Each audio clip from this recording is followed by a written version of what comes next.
I never expected it to start like this. In fact, if you had asked me just a few days ago whether I'd ever be in this situation, would have laughed it off.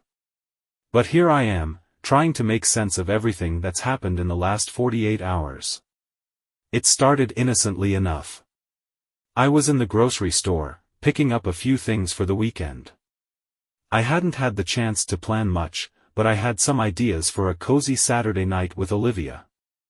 Maybe dinner and a movie, nothing special. As I was scanning the aisles, I ran into Mike, my neighbor.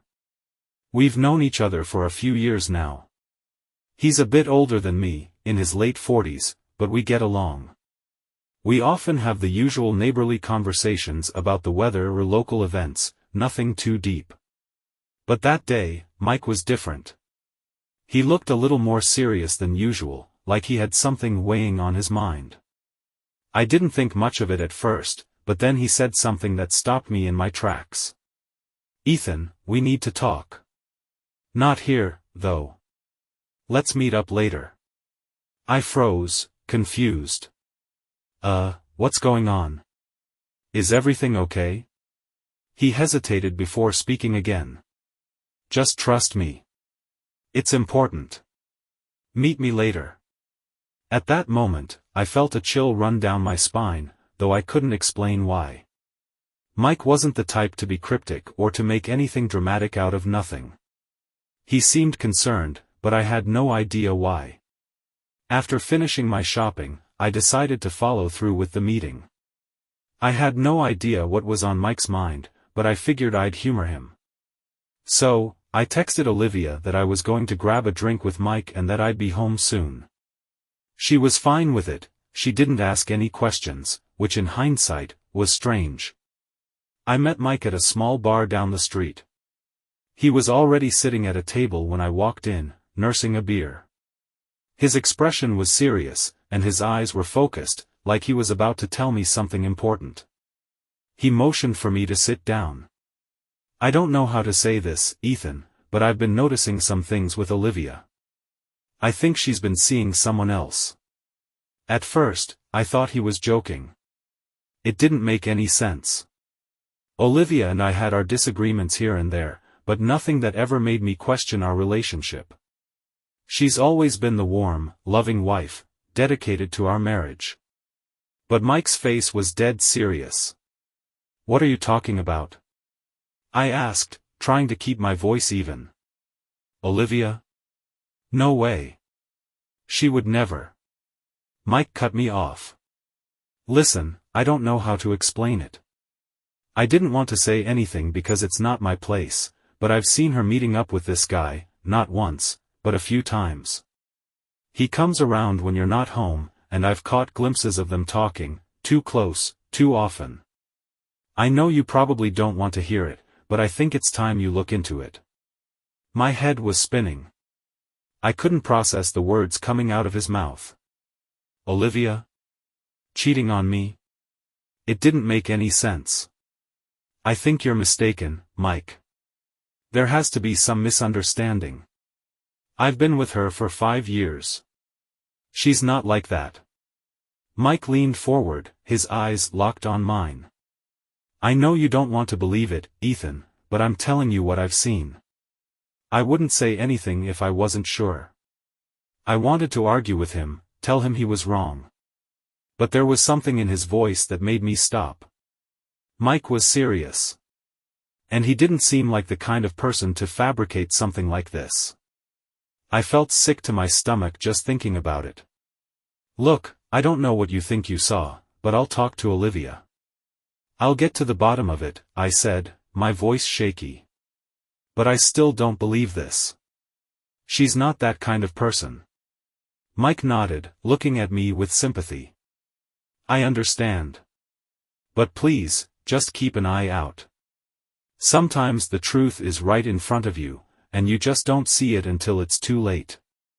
I didn't know what to say. I was reeling, trying to digest everything.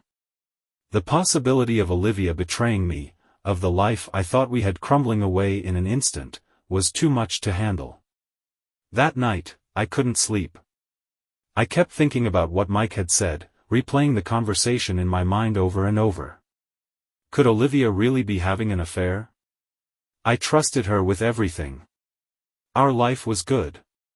At least, I thought it was. But now, I didn't know what to think. Mike had been adamant about what he had seen, and there had to be some truth to it. I couldn't ignore what he had told me, even though I desperately wanted to.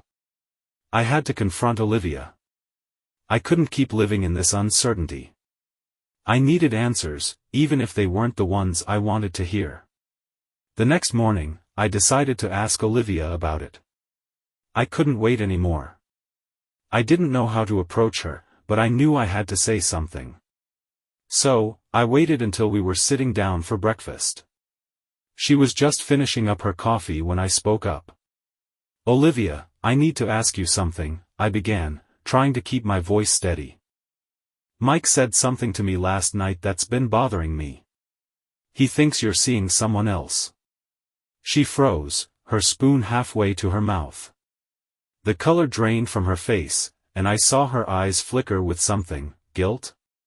Surprise? Maybe both. "What?"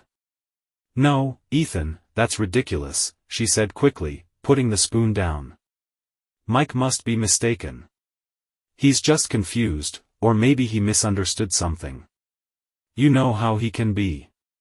Her words were quick, too quick. There was no hesitation, but there was something in her voice that didn't sit right with me. She was too defensive, and the lie in her tone was unmistakable. I could feel my heart pounding in my chest. I didn't want to believe it, but the seed of doubt had already been planted. Now, I had to face the truth, whatever it was. "I want the truth, Olivia," I said, my voice tight. "And I'm not going to ignore it anymore. If there's something going on, I need to know."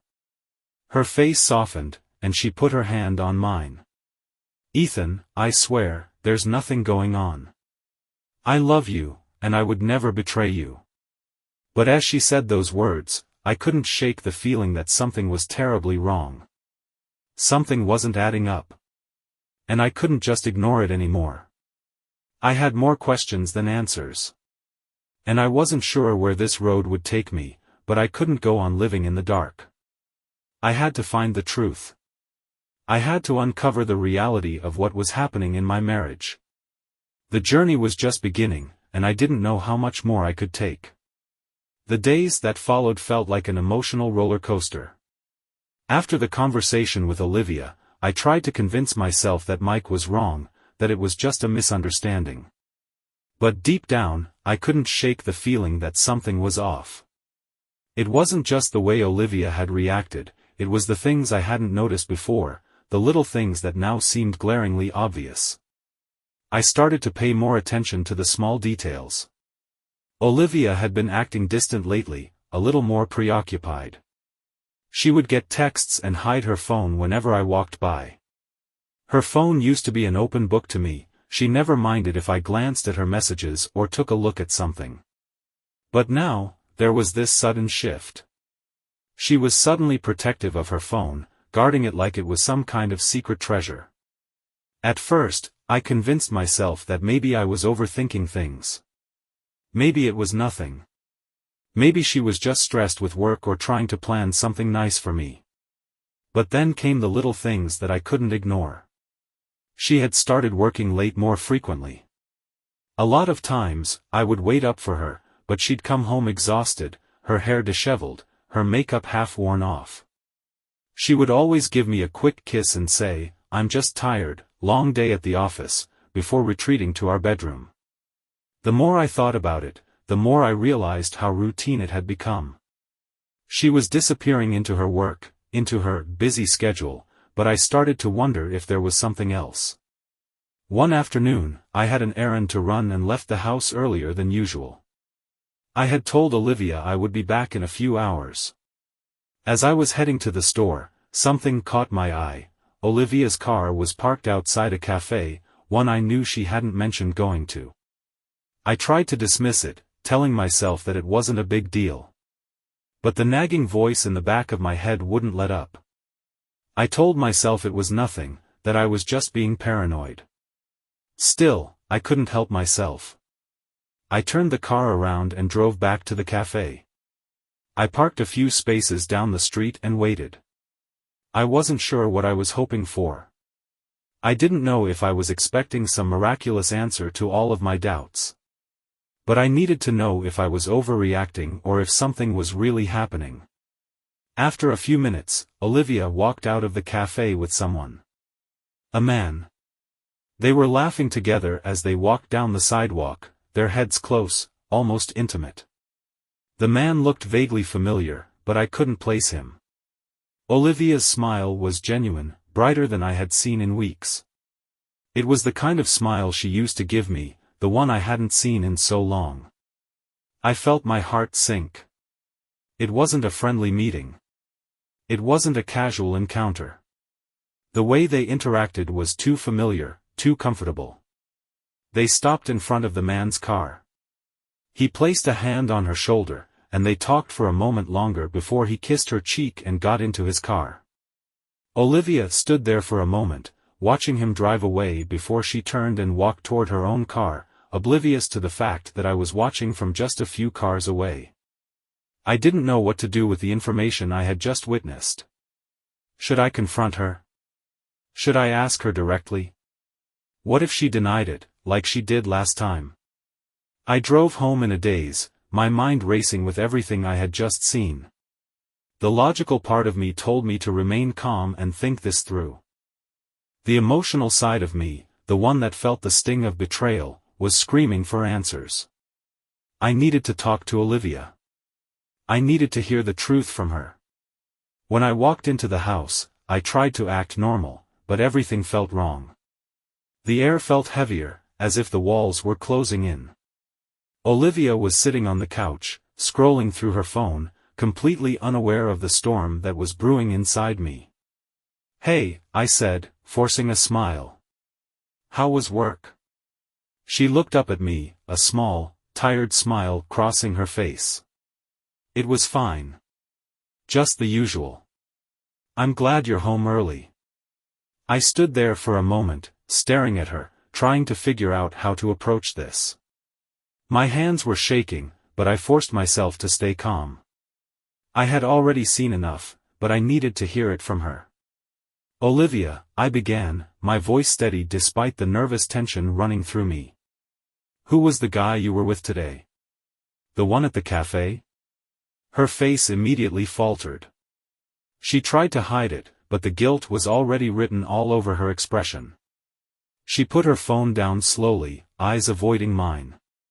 "What are you talking about, Ethan?" she said, her voice a little too defensive. "I was just grabbing a coffee with a friend. You know I do that sometimes." I tried not to let my emotions show. I could already feel the frustration building up inside me. "A friend?" I repeated, trying to keep my voice calm. "That's not what it looked like, Olivia. You were laughing together, you kissed him on the cheek. Don't lie to me. I know what I saw." She bit her lip, looking up at me, and I could see the tears welling up in her eyes. She didn't respond immediately, but I could see the conflict in her eyes. She was panicking. She knew she had been caught, but she wasn't ready to come clean. "It's not what you think, Ethan," she finally said, her voice shaky. "Please, let me explain." I couldn't take it anymore. I had reached the limit of my patience. The betrayal, the lies, everything had built up to this moment. I needed to know the truth, all of it. But as I stood there, looking at the woman I had trusted for so long, I realized I wasn't sure if I could ever trust her again. "Don't bother," I said quietly, turning away. "I've seen enough." I didn't know what to do next. I was drowning in confusion, betrayal, and anger. The last thing I had expected was for this to happen. I wasn't sure where I was going or how to move forward. But I knew one thing, I couldn't keep living like this. I had to confront the truth, no matter how much it hurt. And the truth was, Olivia had betrayed me in the worst way possible. The next few days were a blur. I couldn't get the images out of my head, the way Olivia and that man had looked at each other, the way they touched, the warmth in her smile that had once been reserved for me. It felt like the last piece of the puzzle had clicked into place, and there was no denying it anymore. My wife was having an affair. But there was more. My curiosity, my need for answers, pushed me to follow Olivia again. I told myself it was to gather the proof I needed, but honestly, I think part of me just wanted to watch her, to see if she would slip up, to confirm what I already knew. The rational side of me knew I should confront her directly, but the emotional side of me was consumed by a need to understand every detail of the betrayal. It wasn't difficult to find her. She had become predictable, in a way. The man, whose name I now knew was Luke, had become a regular part of her life. Every time she worked late or had plans with friends, I knew where she was really going. I parked a few streets away from a small bar, watching as Olivia and Luke entered together one evening. They were laughing, too close, too comfortable. I had to force myself to remain calm. This wasn't the first time I had seen them together, but tonight felt different. Something about their energy felt off. As I watched, I saw a shift in the dynamics. Olivia and Luke had started to argue. I couldn't hear the words from where I was, but I could see their body language. She was shaking her head, waving her hands in frustration, while he stood with his arms crossed, looking irritated. It was strange to see them like this, so tense, when just days ago, their interactions had seemed so effortless. I couldn't explain why, but the sight of them fighting somehow made things clearer. It wasn't just the affair, it was the emotional distance, the lies, and the manipulation that had built up over time. Olivia was no longer the woman I married. She wasn't the woman I thought I knew. And Luke, for all his charm and smiles, was just another part of the mess. They spoke for a few more minutes, and then Luke stormed off, leaving Olivia standing there, looking defeated. She stared at the ground for a few moments before walking to her car. I sat there for a while, processing what I had just witnessed. My anger flared up, but it was mixed with a strange feeling of clarity. This affair wasn't just about betrayal, it was about a relationship built on lies. It was about a woman who had taken me for granted, who had made choices that impacted my life in ways I couldn't even comprehend. The next day, I sat at my desk at home, the empty house around me feeling heavier than ever. I couldn't shake the images of Olivia and Luke, their argument, her expression of frustration and defeat. She had been so caught up in this affair, so consumed by it that I could see it was wearing her down. But I didn't feel sympathy. I felt nothing. At least, nothing for her. I opened my laptop and searched for divorce lawyers. I couldn't avoid it any longer. I had already made up my mind. The trust had been shattered beyond repair. I had already been patient, already been understanding, and now it was time for me to take control of my future. The decision to start the divorce process was difficult, but at the same time, it was liberating. I didn't have to keep pretending everything was fine. I didn't have to keep living in this limbo. I was done. I made a few calls, scheduled an appointment with a lawyer, and began gathering the necessary documents. I started working on the divorce papers, getting everything in order. I didn't want to drag this out. I wanted it done quickly, as efficiently as possible. Later that night, Olivia came home, looking exhausted. She didn't mention her argument with Luke or the fact that I knew everything. She didn't ask about my day, either. We had both fallen into this silence, this dance of avoidance. As I watched her move around the house, I realized that I didn't recognize her anymore. She was a stranger. She had betrayed me, and I had allowed myself to remain blind to it for too long. She wasn't the woman I had married. The woman I had trusted. When she finally came into the living room, I could tell she was still carrying the weight of whatever had happened with Luke. She sat down next to me, trying to engage in some casual conversation, but I couldn't bring myself to participate. "I'm really sorry about everything, Ethan," she said softly, her voice filled with something that resembled guilt, but not the kind of guilt that would ever truly make amends. I looked at her, trying to keep my emotions in check. Olivia, I'm done. I can't keep doing this. I know about Luke, I know about everything. It's over. Her face fell, and she froze for a moment, staring at me in disbelief. What are you talking about? I saw you two together. I saw the way you looked at him. I saw everything, I said, my voice steady, though it trembled with quiet rage beneath the surface. I don't know what else to say. I don't want to hear any more excuses. Tears welled up in her eyes, but they didn't move me. Ethan, please, let's talk about this. I didn't mean to hurt you. I've just... No, I interrupted, holding up my hand. I've heard enough. I can't keep doing this. It's over. I'm filing for divorce. She opened her mouth to say something more, but I didn't want to hear it. There was nothing left to say. She had already made her choice. And now, I was making mine. I spent the rest of the evening finalizing the divorce papers. It felt strange, like I was saying goodbye to a life I had worked so hard to build, but at the same time, I felt a sense of release. I wasn't going to keep living in a marriage built on lies. I wasn't going to keep pretending everything was fine.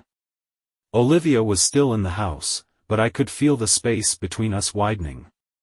I was no longer emotionally invested in saving a relationship that had already been broken. The next day, I filed the divorce papers. I didn't want to drag it out any longer. I didn't want to go through any more games, any more deceit. I had already made my decision. And as I sat back and thought about everything that had happened, I felt a sense of finality, of relief. My life was about to change.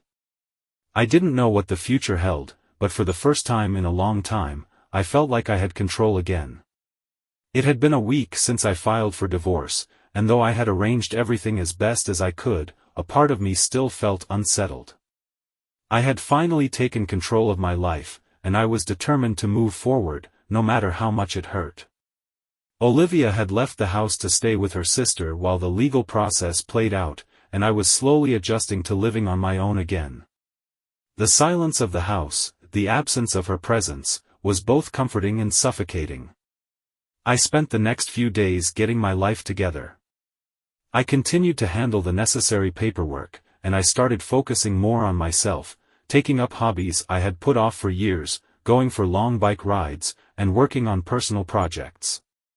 I even started looking for a new apartment.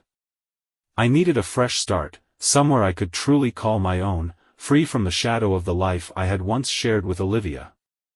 I had managed to stay calm through it all. The anger was still there, but it had turned into something more manageable, acceptance. The sense of betrayal was starting to fade, replaced by a quiet determination to rebuild. But then, just when I thought I had a grip on everything, life threw me a curveball. It started with a phone call I wasn't expecting. It was from the lawyer handling the divorce proceedings. "Ethan, I need to talk to you about something urgent," she said, her tone more serious than I was accustomed to. "It seems there's been an issue with the paperwork." "What do you mean?" "I thought everything was in order," I replied, my stomach tightening. "Well, it turns out that Olivia's lawyer has found a technicality in the filing. They're challenging the terms you agreed to regarding custody of the house and assets. They're claiming that you didn't fully disclose your financial situation and that the divorce agreement isn't legally binding as it stands." I felt the blood drain from my face. The house, the assets, those were the things I had worked so hard to protect. I had made sure everything was clear from the start, or so I thought. Now, it seemed like all of it was in jeopardy. How is that possible? I asked, my voice cracking with frustration. I've been transparent with everything. I've given all the necessary documentation. I understand, but Olivia's lawyer is arguing that there was some omission on your end. This could drag out the process much longer than anticipated. I strongly recommend we meet and go over everything again. I felt a cold knot form in my stomach. The last thing I wanted was to be stuck in a prolonged legal battle.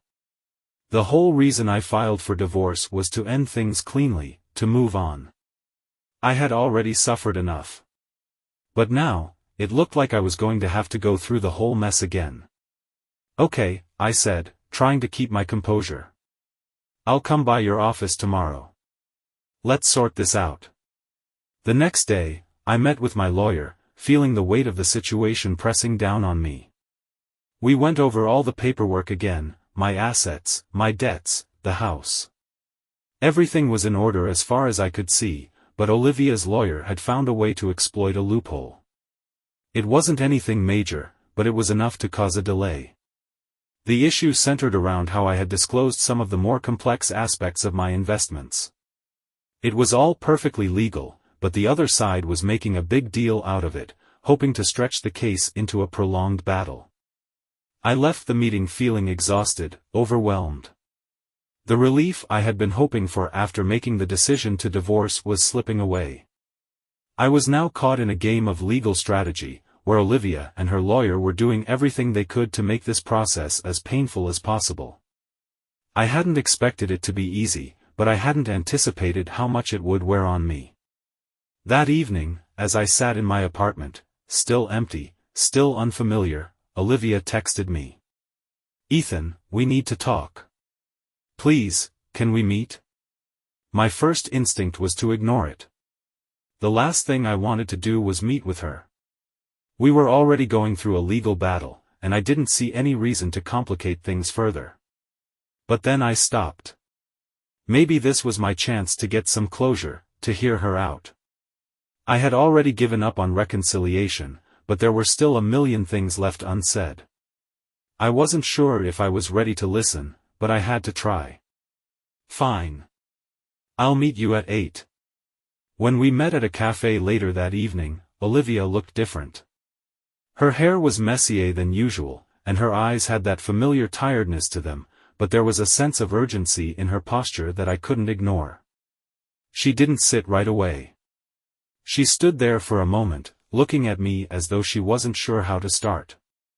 I didn't want to make this easy for her, but I also didn't want to shut her out completely. "I didn't want it to end like this, Ethan," she said softly, her voice cracking as she spoke.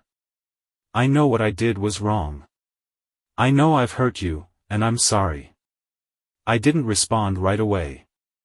Part of me wanted to ask her how she could do this to me, how she could betray everything we had built. But I kept my mouth shut. The truth was, I wasn't sure what I wanted from her anymore. I was tired of her apologies, tired of hearing the same empty words over and over again. "I'm not sure what you want from me, Olivia," I said finally, my voice steady. "It's too late for apologies. You've already made your choice." She sat down across from me, her eyes full of regret. "I never wanted to hurt you. I didn't think it would go this far, but I don't know, Ethan. Things just changed. And now I've ruined everything. I'm done," I said firmly. "I've already filed for divorce. The papers are in motion. I'm not going back." Her face crumpled as she began to cry, but I felt nothing. My heart had already broken, and I wasn't going to let her manipulate me anymore. As we sat in silence, her tears the only sound in the cafe, I realized that nothing she said would change what had already been done. The betrayal, the lies, it was all too much for me to bear. I had already made my decision. I was going to fight this divorce on my terms, and I wasn't going to let her pull me back into her world of deceit. I was done with Olivia. But life had one more challenge waiting for me. As I walked out of the cafe, the feeling of finality lingered in the air. But the legal battle was far from over. With the new developments regarding our assets, I knew this divorce was about to get uglier. And though I had prepared myself for the emotional toll, I wasn't ready for how much this would continue to haunt me. Just when I thought I had everything under control, life threw me a curveball that I wasn't expecting. The pain of Olivia's betrayal was already more than I could handle, but now, I had to navigate the mess she had left behind. I wasn't sure how much longer I could keep it together, but I knew one thing: I wasn't going to let her win. The divorce was finally finalized. It took longer than I'd hoped, and there were moments when I wondered if I'd make it through. Olivia had fought tooth and nail, but I stood my ground. I wasn't going to let her manipulate me or drag me back into the mess she'd created. It wasn't just the legal battle that drained me, it was everything. The lies, the betrayal, the constant weight of uncertainty. But in the end, I came out of it stronger, more aware of who I was and what I deserved. I wasn't the same person I was when I started this journey. I had changed. I moved into a small apartment, one that felt like mine from the moment I stepped inside. No more shared spaces, no more pretending everything was fine. It was just me now, and for the first time in a long while, I felt free. I spent hours getting the place set up, putting up pictures, arranging furniture, things I had put off for too long because I'd been too busy living in the shadow of a failing marriage. This apartment became my sanctuary, a place where I could start over. And then there was my health. I had let it slip when I was married, constantly putting Olivia's needs and our relationship first. But now, I made time for myself. I joined a local cycling club, started running in the mornings, and focused on getting in shape, both physically and mentally. I needed to feel good in my own skin again, and it wasn't about revenge or proving anything to anyone. It was about reclaiming my life. As for Olivia, I had no idea where she stood now. She had contacted me a few times after the divorce, but I had no intention of reopening that door. She had made her choices, and I had made mine. I didn't need her in my life anymore. In a way, I was grateful for what had happened. It had forced me to look at myself and make changes that I had been avoiding for years. I wasn't angry anymore, not the way I was when I first found out. I had let go of that anger and focused on what really mattered, me. I wasn't sure what the future held, but for the first time in a long time, I was excited to find out. Life was wide open, and I was ready to embrace it, on my own terms.